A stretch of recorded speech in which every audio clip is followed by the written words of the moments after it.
Hello friends, I welcome you all to my YouTube channel is my investment. Future group के shares, specially future consumer के share को लेकर काफ़ी confusion की स्थिति इन्वेस्टर्स के मन में बनी हुई है। फ्रेंड्स, ये बात ऑलमोस्ट फाइनल हो चुकी है। रिलायंस फ्यूचर ग्रुप के डील फाइनल फेज में है, कभी भी इसका अनाउंसमेंट आ सकता है।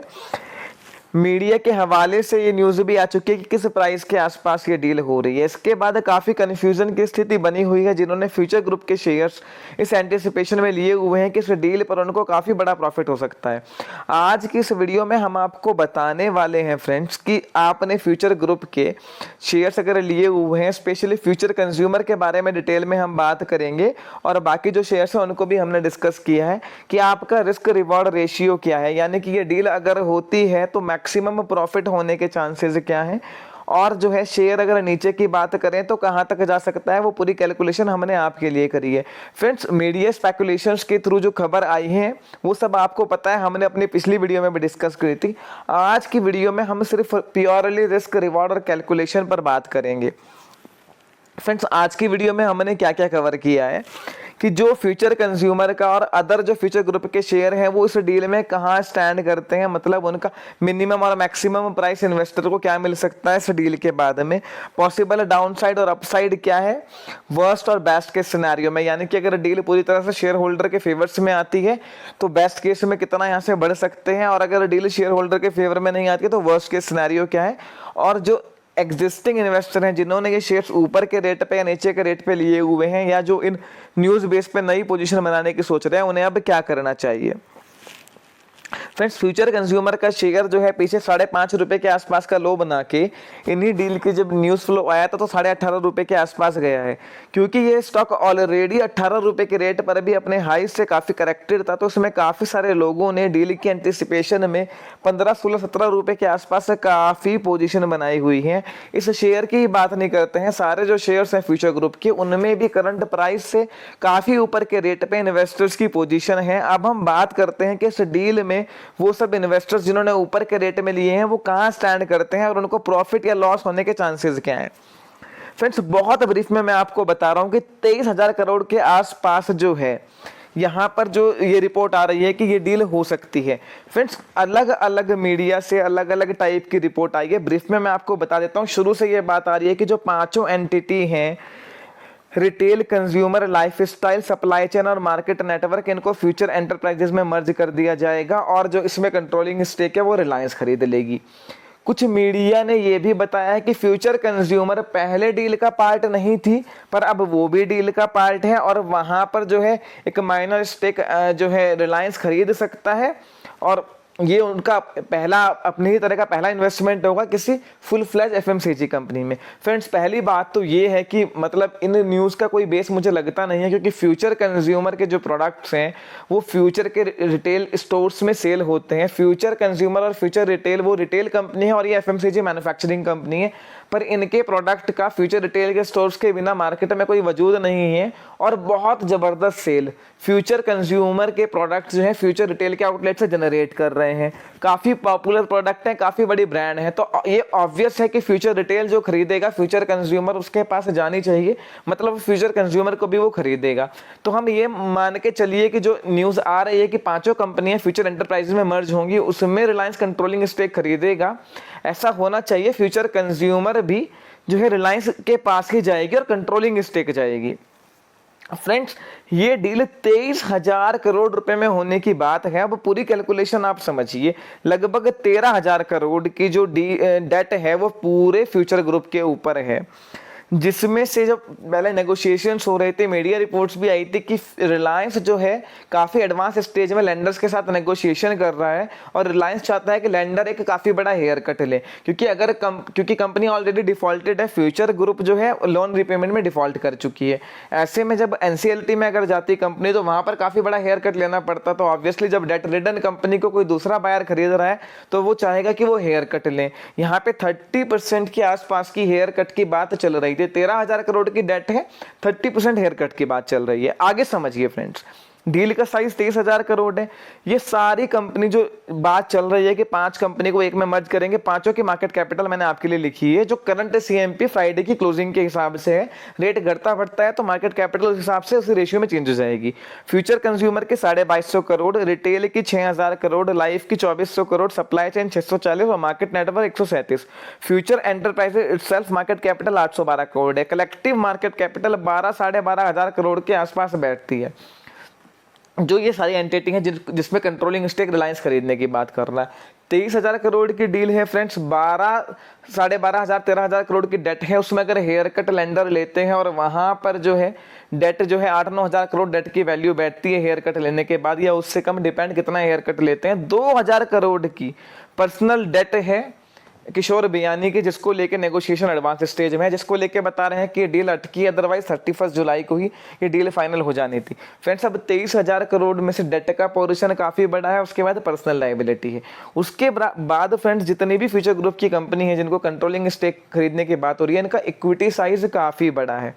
तो यहाँ पर एडजस्टमेंट किस तरह का होगा उसको लेके मार्केट में पूरी तरह से कंफ्यूजन है, क्योंकि डील का जो स्ट्रक्चर है वो थोड़ा सा कॉम्प्लेक्स है कि 5 कंपनियां जो बची हुई है, consumer, retail, lifestyle, supply chain और मार्केट नेटवर्क, वो एंटरप्राइजेज में मर्ज होंगी और एंटरप्राइजेज में कंट्रोलिंग स्टेक लेगा।